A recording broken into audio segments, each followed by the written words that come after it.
Antibiotik degandachi bilib oling-da, antibiotik, tabiiy antibiotik. Zanjabil ham tabiiy antibiotik kiradi.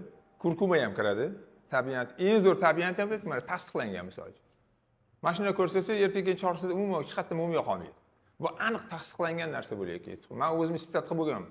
Mumyo kuchli narsa, buni odamlar bilmaydi, mensimaydi. Bizda eskidan xalqimiz orasida aytadiki, mumyo faqat singan chiqqanga yo'q. Shuni ochib ko'rsam, pожалуйста, mana. Mana.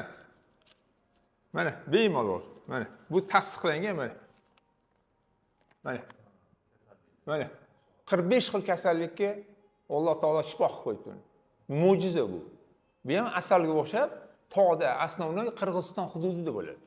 Allohning qudrati bilan shu tog'da bo'ladi.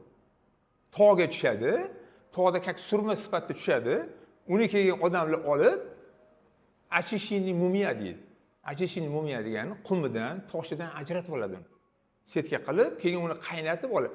Haqiqiy mumyo issiqqa chiqsa eriydi, sovuqqa chiqsa qotadi. Burdalanib ketsa mumyo emas u.